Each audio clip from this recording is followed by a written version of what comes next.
Did you know that a lot of very important and powerful individuals have definite plans for your future and the future of your family? These people comprise organizations like the United Nations, the Club of Rome, the Bilderberg Group, the World Health Organization, and thousands of NGOs of which you've never heard and likely never will. But they know you and have you and your loved ones in their sights. These plans they have for you go under many names, but are generally referred to as Agenda 21, Sustainable Development, and more recently, Agenda 2030.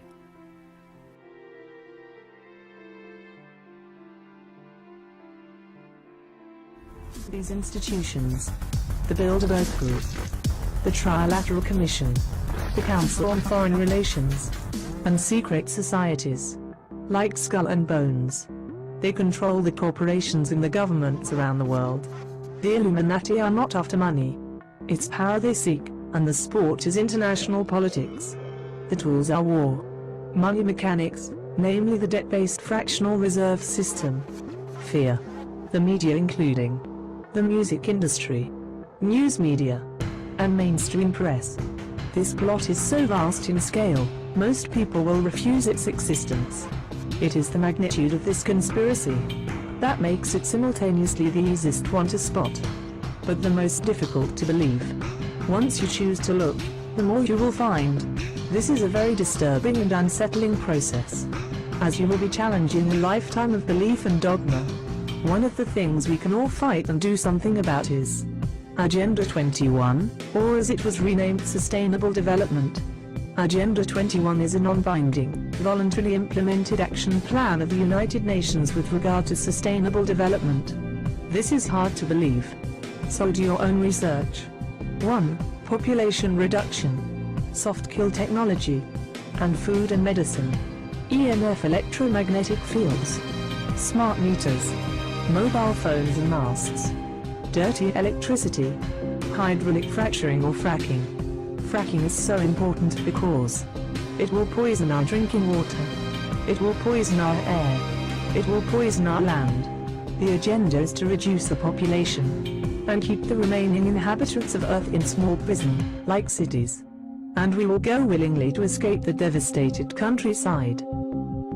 The Codex Alimentarius Commission is an intergovernmental body to implement the Joint Food Standards Program, which was established by a Food and Agriculture Organization in 1961.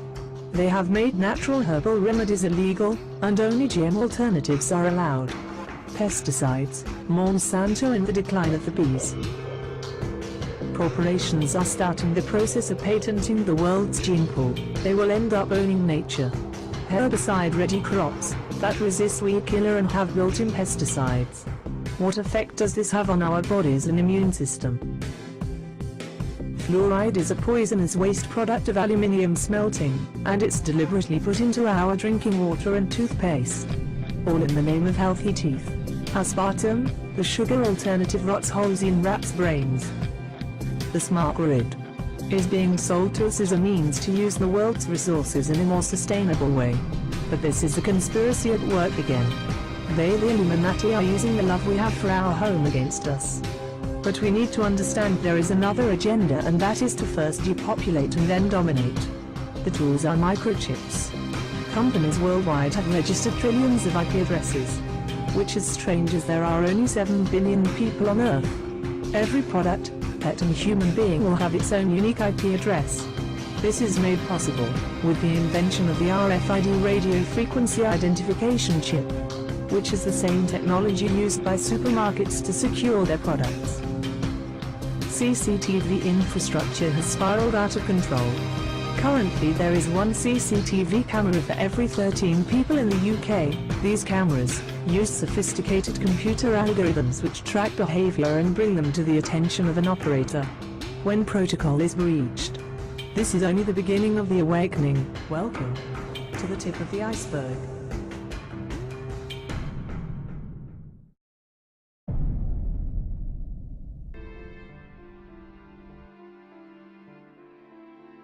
This diabolical plan was switched into high gear as of last September when the Pope met with the UN General Assembly to officially kick off the boots on the ground part of Agenda 21, or now Agenda 2030.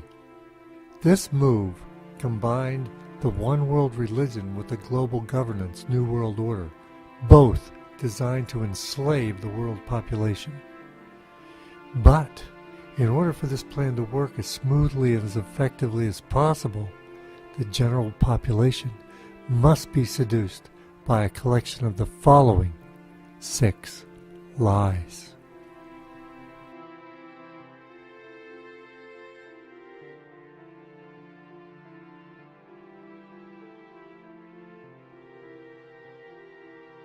It has been so discredited in the true scientific community, the proponents have almost become hysterical in their continued attempt to enforce climate change policy. Most recently, the Justice Department is considering legal action against deniers. Why don't they stop even to question if their science is sound? They instead use great energy to attack any scientist who dares ask questions or finds data contrary to the official line. Why is it so vitally important that they continue to promote something that clearly is, to say the least, questionable? It's because of Agenda 21 policy is built on the premise that man is destroying the earth.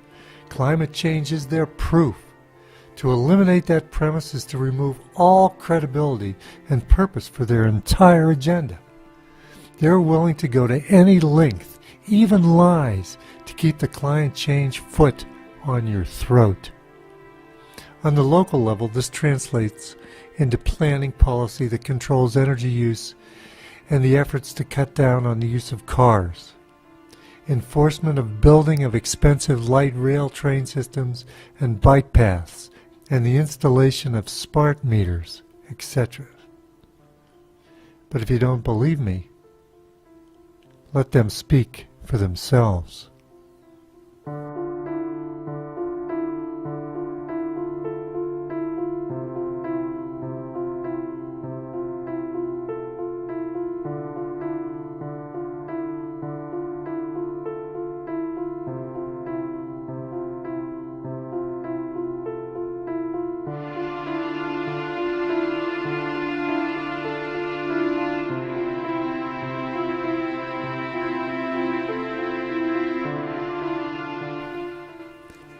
This is the central driving force behind every sustainable policy initiative. It's the real force behind Stack and Pack smart growth cities. The fact is, in developed nations, populations are actually going down. The only real growth in the U.S. population in recent years has been from immigration, legal or otherwise. Open border immigration policy is actually implementation of Agenda 21 as part of the drive to destroy national sovereignty and nation states. Environmentalists insist that the borders must be open to allow as many to immigrate here as possible. They argue that the U.S. has a greater ability to control them and protect the environment than if we left them behind in the third world countries. That's because the Greens already have a stranglehold over our nation's industry through massive environmental regulations. In the face of the fear of overpopulation, however, studies have shown that there is no worldwide overpopulation crisis. In fact, one study insists that we could put the entire population of the world in an area the size of Texas, with a population density of Paris, France.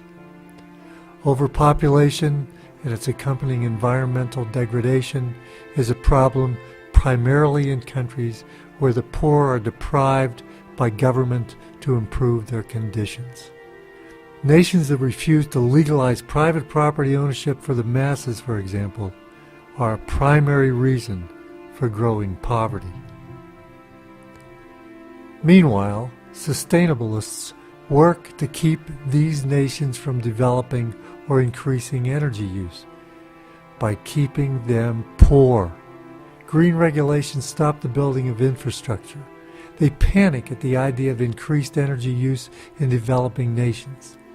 Instead of working to solve the real problems, the root of poverty, they exploit the excuse of overpopulation and advocate enforcing policies to drastically reduce population. China's brutal one-child policy of forced abortions and sterilization has become their model. Do you think I'm joking? Then consider these quotes from the sustainabilists.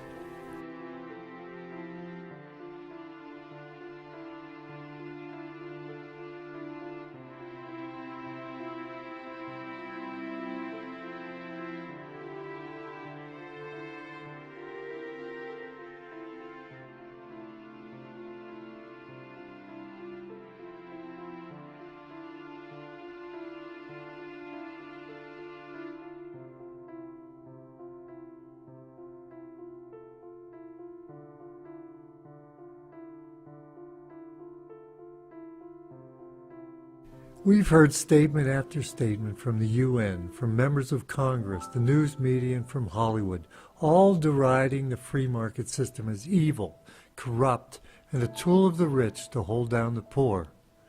So now, after deciding that the poor are expendable for the sake of stopping overpopulation, suddenly the planners are worried about them if it leads to their ability to raid our bank accounts. So are they really worried about protecting the environment, or are they actually honoring the tactics of Jesse James? Redistribution of wealth is behind every policy that comes out of the UN, and now the Obama administration as well. The EPA is the attack dog to shut down entire industries like coal.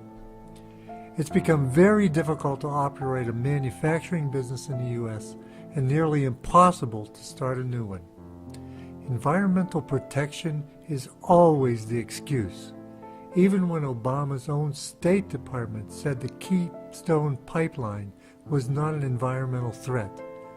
A couple years ago, radical Greens wielding torches demonstrated outside the home of the head of the Keystone Pipeline Company. Visions of the terror of the dark agenda. At UN's Rio Plus 20 summit held in 2012, the idea of, quote, zero economic growth, unquote, was advocated, just to keep things fair. It was stated that even the building of new roads upsets the status quo and disrupts a well-ordered society.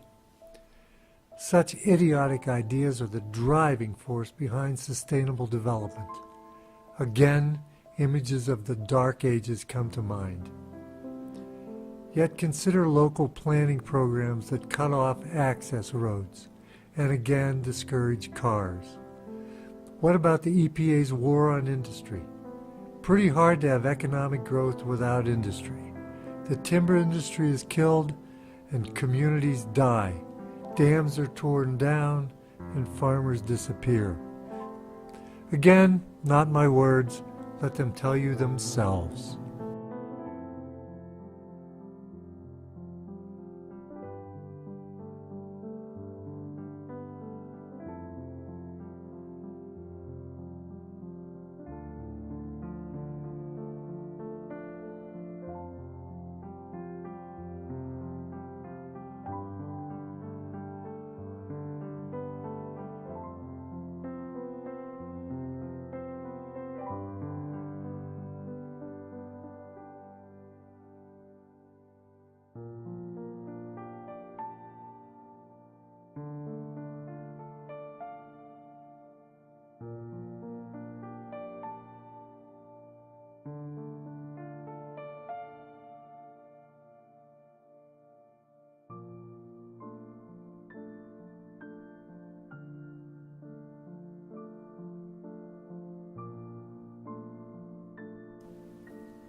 To the average person, the drive to stop any ability to obtain cheap energy makes no sense.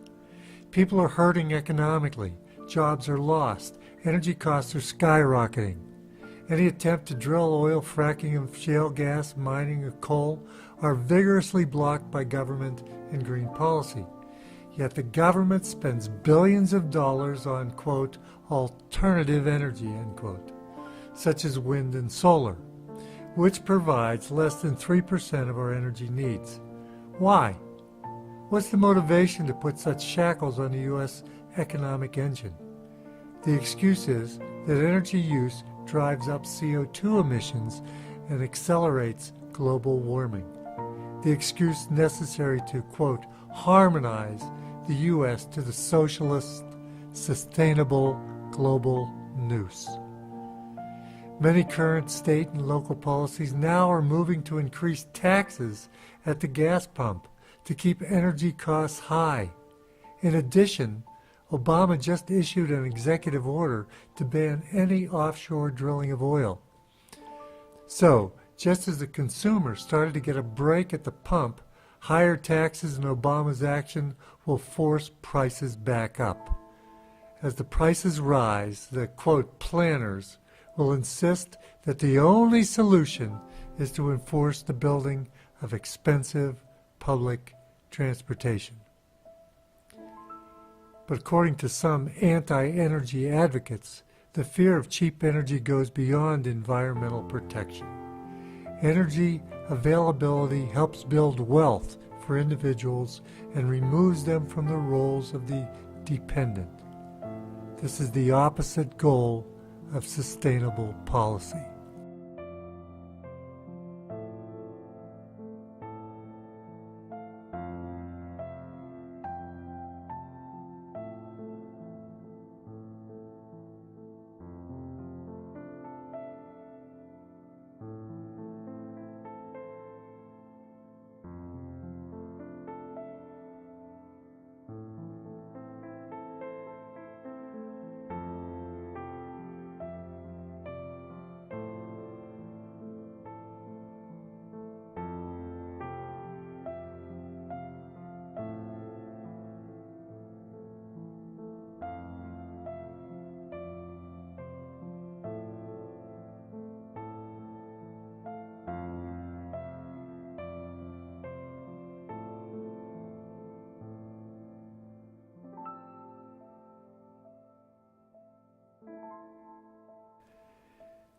Many people see the reorganization of the public school issue as separate from Agenda 21. Well, it's not. Those who are promoting what they call the agenda for the 21st century understand it's going to be a long, drawn-out process to, quote, reform a nation created on the ideals of limited government, free enterprise and individual liberty into one that unquestionably accepts government top-down control will take time and determined effort. There's no room in a sustainable society for those who believe that we were born with our rights, and our government's job is to protect those rights. The sustainable system says government will grant us our rights. To reinforce such a radical turnaround of our society requires that the children be indoctrinated to accept it.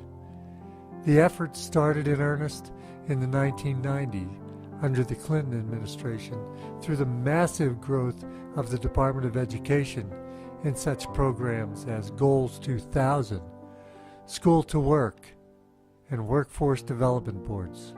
The original American education system effectively provided an overall academic education from which students could choose their own futures. No longer. Today, the new curriculum has morphed into what's called Common Core. It's a state-run central curriculum that revamps schools into little more than job training and indoctrination centers. Because you see, today's public education system is also designed to strip the children of their attitudes, values, and beliefs that parents may have instilled and indoctrinate them into accepting global values, global citizenship, and a global economy based on the sustainable agenda. Little of American civics and history are taught in today's classroom, but textbooks contain whole chapters on the 5 pillars of Islam, while ignoring the 10 commandments of Christianity. The children are fed an unending diet of the evils of capitalism, the selfishness of individualism, and the social justice of redistribution of wealth. It punishes students for possessing individuality and is designed to eliminate such natural human tendencies. That is the common in Common Core. Common values, common goals, common future.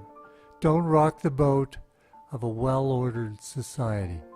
Common Core is the nationally dictated curriculum necessary for the acceptance and implementation of Agenda 21. Of course, we still elect local school boards, pretending they have some say over the curriculum. It makes us all feel safer for our children. How then do we explain the surge of Bernie Sanders and the tsunami of socialism? Well, today, nearly every adult up to the age of 40 has gone through this indoctrination, trained to accept a future chosen for them by someone else.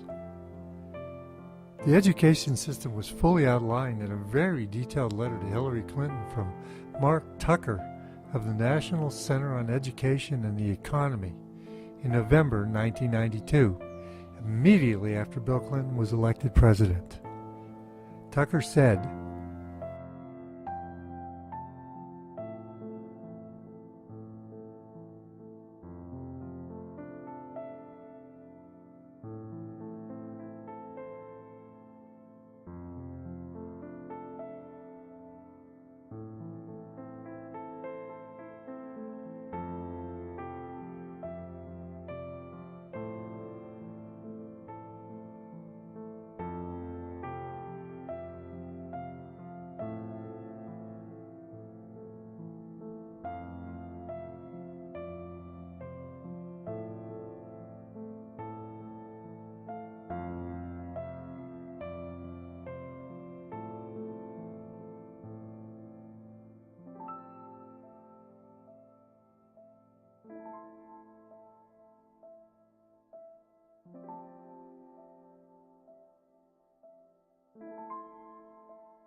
so how is healthcare connected to Agenda 21? Well, simply Google, quote, sustainable medicine, and you'll find more than 5,850,000 English language references to the subject. Read through the ideas expressed there, and you will find nearly every provision of Obamacare. An expert on sustainable medicine, the late Madeline Cosman, put it this way, quote, sustainable medicine plus sustainable development equals duty to die, end quote. Sustainable medicine makes decisions through visioning councils that determine what shall be done or not done to each body in its group in its native habitat. Sustainable medicine experts do not refer to citizens in sovereign nations, but to, quote, humans in their, quote, settlements. Sustainable medicine is the pivot around which all other sustainable development revolves. Principle number 1 of the Rio Declaration that introduced Agenda 21 is that all humans must live in harmony with nature. The translation means rationing healthcare, low technology for health treatment, and emphasis on medical care, not cure, and of course will lead to population reduction, as called for in Agenda 21.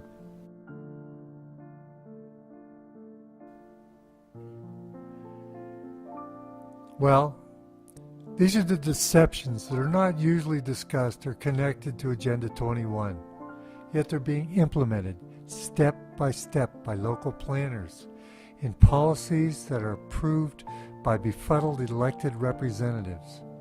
It's all driven through pressure from private NGO groups and funded by federal grants. That's how it's done. Constantly driven a little bit with each innocent surrounding idea. Then, without warning, Frankenstein arises from behind the smokescreen. Americans must understand and connect these dots to everyday issues so they can clearly see the root and long-term goals of these policies that are affecting our personal lives. Elected representatives at every level of government must come to understand that legislative actions have consequences far beyond their understanding. Agenda 21 is the Common Core, and it has already invaded every level of our society. Our battle cry must be to stop this monster or watch freedom perish.